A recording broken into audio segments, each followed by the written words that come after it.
Ladies and gentlefish, we are officially back. Not only am I back from a long break that saw me move ponds, but the sport of Formula One is back since for some reason the sport is already moving. It has only been a couple of days in January, yet for some reason the engine regulations have already been cheated. Checo is spilling tea on the horn dog, and China is back on the grid ready to steal Cadillac's brain data for super soldiers. This has naturally built up much excitement for the season far before it starts, and there are countless stories to talk about. And while with some I will definitely talk about, I want to avoid all of it for now. Instead, I want to think ahead. 2026 is already looking to be a season full of people trying to prove themselves, whether it's Lando to the haters saying he's not Jack Villeneuve Part 2, George Russell saying to the haters that he's like that, or Max Verstappen trying to get the 5th title. Lots of drivers will be the talk of the town, but what's a good driver if they don't have a good car? The teams have just as, if not more, to prove in the sport than the drivers, since the teams will likely seal the fate of some of them. And I'm not talking about contract stuff either.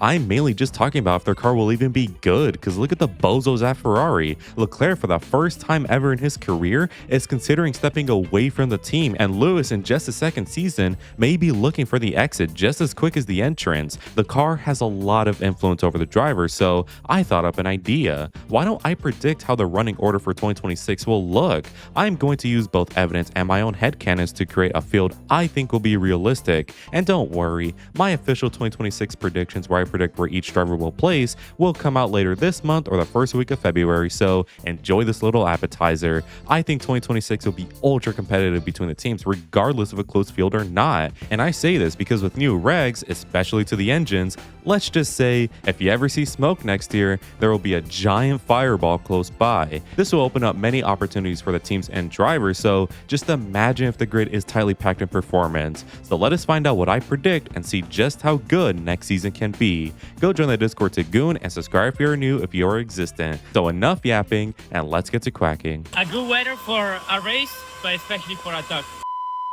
Let's go from slowest to fastest, and for 2026, I think the slowest team will be pretty unsurprisingly Visa RB Cash Toro App Alpha Minardi Tauri Racing Russell Bulls. I say this because even if they get the benefit of the supposed loophole that Mercedes and Red Bull have found, which gives a 3/10 advantage reportedly, I'm sorry, I just don't see these lot fast. Plus, historically speaking, every time new regulations are introduced, in the first year of them, our Visa Alpha Cash B Toro App Racing Tauri Russell Minardi Bulls don't do well in them, and it's only made worse by the fact that they do improve over time. 2025 was great compared to 22, 2021 was awesome compared to 2017, 2016 had some moments, same with 2013. It really is strange. So personally, I believe that history will repeat itself once more, and Alpha Visa RB Toro Fuck will be ass cheeks. Again, maybe their engine isn't so bad, but their car design will remove whatever advantages to be gained there, really similar to 2022. But now for the next team, and I'm sure many of you expected them to be the slowest, but the next team up is Cadillac for their debut season. Now my heart is telling me they will do much better. Of course, it is reasonable to assume they will do bad. I mean, F1 ain't child's play. You don't just join the sport and immediately start swinging. Even teams like Red Bull or Mercedes had to set the groundwork first before being dominant. So factor in the new regulations, and I don't blame you if you think Caddy will be cheeks due to being rookies. However, my heart says otherwise. This isn't a family-owned team with rookie engineers. This is Cadillac, for crying out loud. Caddy are an organization well-versed in the motorsport world. Yes, they won't join the sport as front runners like they are in WEC, but my heart says they won't be backmarkers like you lot love to think.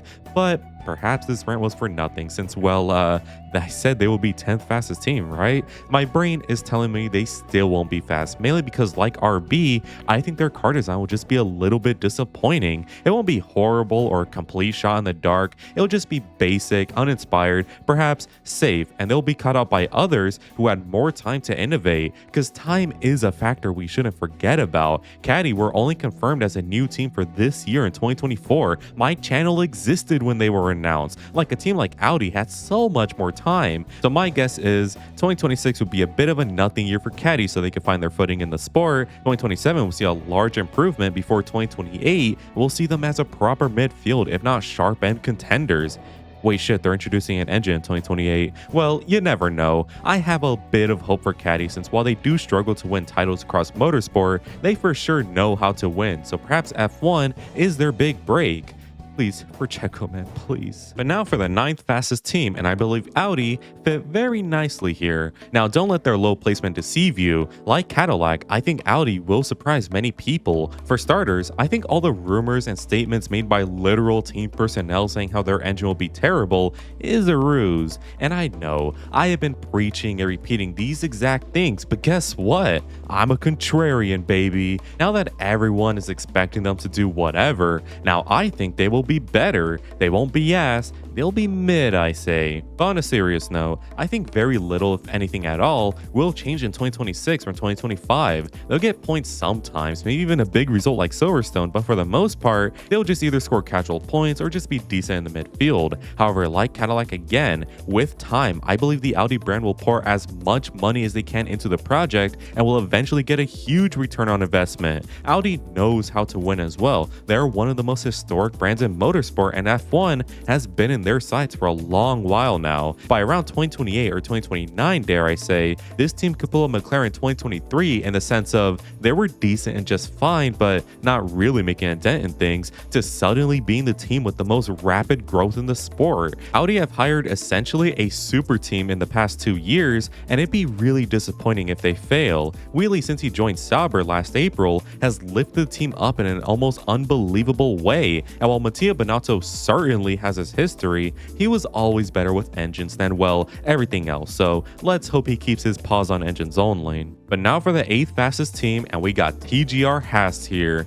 Fuck yeah. Toyota Gazoo Racing meets Haas F1. I mean, milk me like a cow, man. It's so good. I'm a big fan of both teams, so the fact that they have finally docked together means the entire world to me. Now, despite them being 8th fastest, do not underestimate them. I'm going to boldly claim that despite this year featuring some good points for them, they'll also nab up their first podium in their history, specifically in the first half of the season. Where Haas will shine this year, I imagine, is the more technical sides of the car. I think they'll have some of the best tire wear on the grid, which will of course benefit them massively. However, will be a bit lackluster when it comes to overall aero. I think the car's looks from the first race will vastly differ to its looks in the last race due to tons of in-season development.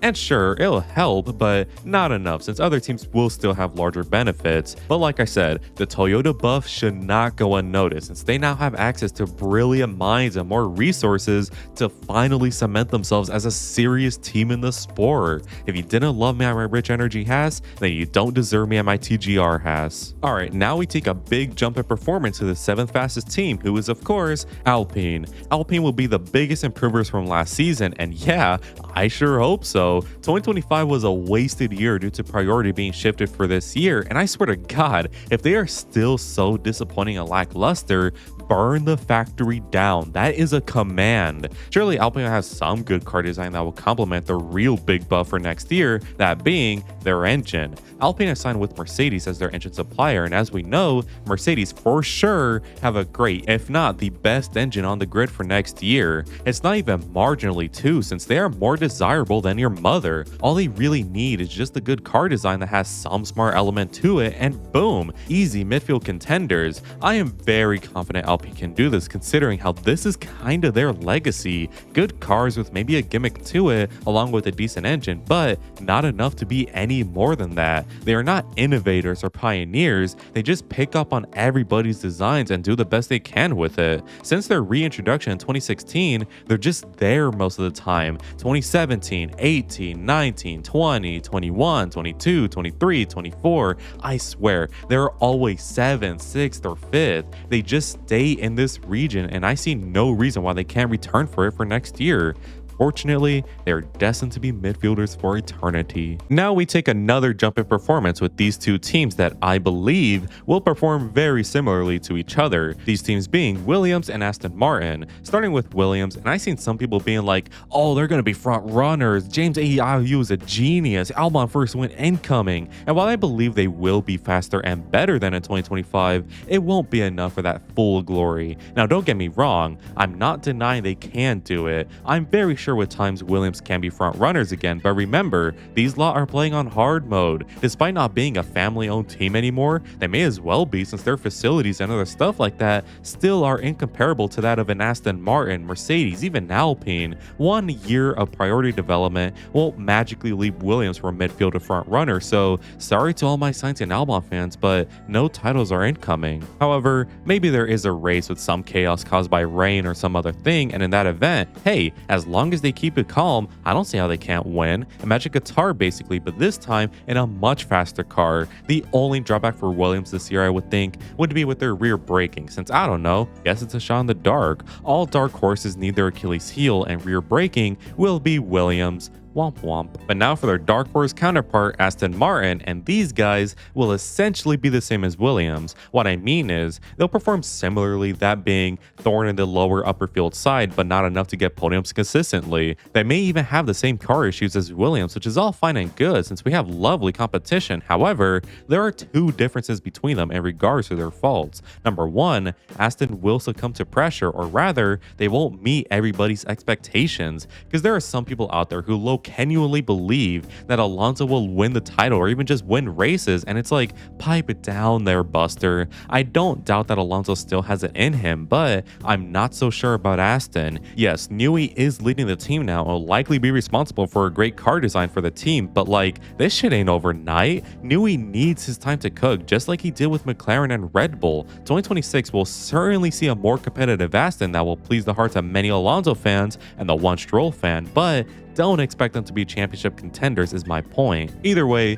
big things are in store for Aston thanks to a good car design including chassis and aero, and of course a great engine, which hey, I just realized I nearly forgot. The main reason why people are saying Aston will be great is because of Honda. Honda have been rumored to have a near equal or just very competitive engine to Mercedes for next year, and as we know, Merc will have the best engine, so if they could just nail the car design in time, Aston for sure have the capabilities to win way more than whatever 2026 will turn out to be, especially when Alonso retires and is replaced by Leclerc, which will absolutely happen because the next team to discuss is Ferrari. All I'm gonna say is welcome Ollie Behrman to Ferrari for 2027, because no way this team will do good for 26. Like we mentioned in the intro, both Lewis and Charles are looking to maybe leave the team if Ferrari aren't enough for 2026, and lo and behold, Ferrari will not be enough. Now, perhaps I'm doom posting, but Leclerc 670ly, I'm really not. The rumors surrounding Ferrari for next year either range from, oh my god, they are so smart with a radical design that will sweep the grid by storm, or, oh my god, they are so dumb with a mid design that will just blend in with everybody. The only thing I could be sure of is that their engine won't be bad. I know there are some reports saying how they are disappointing or whatever, but I Leclerc 67 annually don't believe them. Ferrari, along with Mercedes, are arguably the best at understanding this hybrid technology. They consistently have the fastest engine on the grid, and even if they won't be as fast as Mercedes, they will at least know how to become that fast in a couple of years, just like in the turbo hybrid era. So I'm not worried there. Where I'm worried though, however, is in their car design and just the intricacies of it. For some ungodly reason, there is always some catch with the car. SF23 was a bullet in one lap, but had shit tire wear. SF23 was a great race car, but lacked one lap pace. SF25 was just a shit car all around. We just cannot build a car that is built to drive good at every single situation in the race weekend. So I'm sorry, I don't see a reality where these guys are close to the top three. They will be ahead of Williams and Aston in theory, but in reality, the races will see these three teams close to each other, which leads to Leclerc jumping ship to the better team and project at Aston, and Lewis potentially retiring, but might still be in it for the money and publicity, who knows. But now for our big three teams that will be fighting for wins and potentially titles, and first up in the performance chart, I have Red Bull. Now before Verstappen fans want to grab me by my 14-inch dick, hear me out. Red Bull will almost certainly be completely different next year. Gone are the days of Horner and one-man cars. I believe Mekis will make way more of an effort to have two drivers driving cars they both like, with upgrades coming at the same relative rate. I know, the bare minimum, but it can go a long ways for this team. I don't think Isaac will be as close to Max, but it will certainly be better than Liam and Yuki ever were, and almost like a 2021 to 22 Checo levels in that seat. This, however, may compromise Max, since I have zero doubt he will still perform mighty in that car, but how different will he look now that he's not driving a car specifically tailored to him? Where I'm really concerned with Red Bull, however, is their engine. Now, if reports are to be believed, as we know, Red Bull and Mercedes have found some loophole in the regs that allow their engines to potentially be 3/10 faster than everybody else's, leading to the teams protesting. The FIA, however, has said that the loophole is fine and the teams won't be punished. Yeah, right. They can say what they want, but guarantee you, 6 rounds in, there's going to be a technical directive saying, hey, remove the little trick, you guys. And with Ford, I do believe it'll hamper them a little bit. We have heard next to nothing about Ford's engine for next year, to the point where despite the engine loophole being found, you still have team staff saying don't expect much from them. They have the expertise to still be good and get wins. However, do they have the performance to win the title? That is where I'm not so sure in. However, I won't be surprised if they are higher and we're only silent because they don't want to speak more than they have to. But 2 teams that haven't shut the fuck up since the regs got announced are our final 2 teams of the performance chart, McLaren and Mercedes. Starting with McLaren, and they will be fast as hell. I mean, they won't be as far ahead given how it's the big 3 and not the big 2, and even then they aren't first, but they'll still be bloody fast. Their car design, I would hope so, would still be good considering the engineering talent they have cooped up at Woking, and their engine, yet again, will be good since it's Mercedes. Now, will they win the F1 title? Constructors, maybe, because we know Oscar and Lando are great drivers, but the driver's title, Oscar, of course, is a good driver, but bottled so hard that I'm sure he will need time to find his proper form again. And with Lando, yes, he just won the title, and I think he could do better, but will it still be enough? We shall see. But again, McLaren have a great car design with lovely aero and chassis working along with a beautiful engine, leading to them being the second fastest team in the performance chart. Which, yes, of course means that Mercedes is the team I am predicting to be the fastest on the grid. It will be marginal, but they will be the better team to McLaren due to one thing: competency. McLaren are an extremely incompetent organization. Case in point, their history. Almost all of their titles has some sort of drama connected with it, and it's just so draining, man. Mercedes will be better on the simple fact that their team won't be setting their driver strategies that make them want to kill themselves. They'll be better on the basis they won't lower the ride height on the cars, knowing damn well they will get disqualified. Plus, I low Kirk 67 on cream cheesily rate Russell and Antonelli higher than Oscar and Lando on skill, so cope with that, McLaren fanboys. If there's going to be some fault with Mercedes, it's that maybe in this theoretical technical directive I imagine with Red Bull will affect them harder than I think, but I'm confident it won't. Mercedes have long been working on their engine, and I'll be damned if it ain't quick, loophole or not. So to quickly recap, RB will be the slowest team on the grid next year. They are followed by Cadillac as 10th fastest, Audi as 9th fastest, Haas as 8th fastest, Alpine as 7th fastest, Williams as 6th fastest, Aston as 5th fastest, Ferrari as 4th fastest, Red Bull as 3rd fastest, McLaren as 2nd fastest, and Mercedes as the fastest team for 2026. Please don't be wrong.